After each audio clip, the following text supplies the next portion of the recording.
Her latest stay, overnight on Wednesday, was similarly brief, and she was back at her desk in Windsor Castle by Thursday afternoon.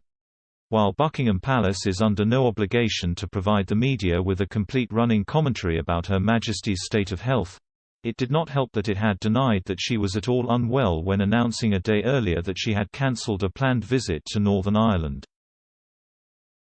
That hardly sat well with Thursday's statement from the palace that, following medical advice to rest for a few days, the Queen attended hospital on Wednesday afternoon for some preliminary investigations.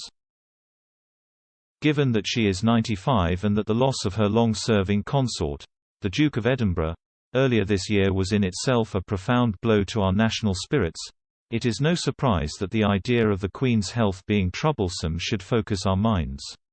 She is not, after all, immortal. For the vast majority of us, she has been monarch for all our adult lives. Prime ministers have come and gone. She is currently on her 14th, but Elizabeth II has always reigned, a rock of stability in a turbulent world. When she told the British people on her 21st birthday that "I declare before you all that my whole life, whether it be long or short, shall be devoted to your service," it could have turned out to be hot air. After all, 21-year-olds often take dramatic stances that they abandon a few years down the line. That it wasn't was due to her remarkable character, maturity and integrity, qualities apparent from an early age.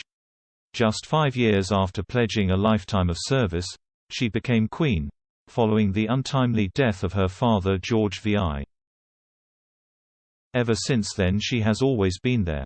From the Suez Crisis to the Cuban Missile Crisis, from the assassination of JFK to a man landing on the Moon, from the 3-day week to the Falklands War, from the fall of the Berlin Wall to the turn of the millennium, from 9/11 to COVID. Every time the nation has had an event etched on its collective consciousness or been fearful about the future, the Queen has provided reassurance, embodying the idea of keeping calm and carrying on.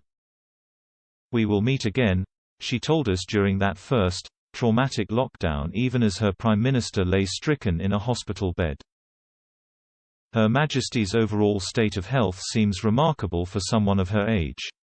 Her recently overheard remark about it being irritating when political leaders talk but don't do showed she is still as sharp as the proverbial tack, while she has only just taken to walking with a stick at public engagements.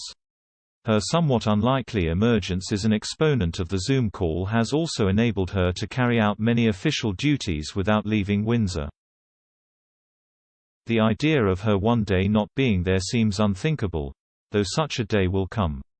Until then, surely she is due a phase where we do not think in terms of the service we require her to do for us, but instead about showing our gratitude for all that she has already done. Next year's Platinum Jubilee celebrations will provide a suitable opportunity to do just that.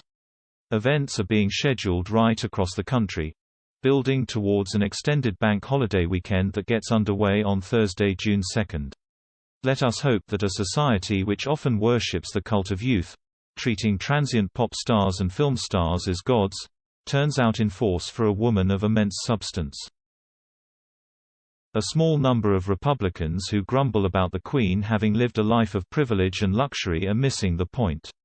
She could have done that anyway without taking the throne, and in fact life as an aristocratic owner of racehorses might have suited her very well.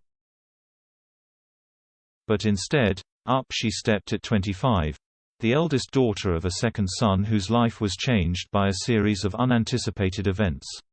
One of those to have greatness thrust upon him, as Shakespeare once put it. "Long to reign over us," says a line in the national anthem, and goodness hasn't she lived up to that. Earlier this week it emerged that she had turned down an Oldie of the Year award on the grounds that, "Her Majesty believes you are as old as you feel, as such the Queen does not believe she meets the relevant criteria." Music to our ears. Every time the nation is fearful, the Queen provides reassurance.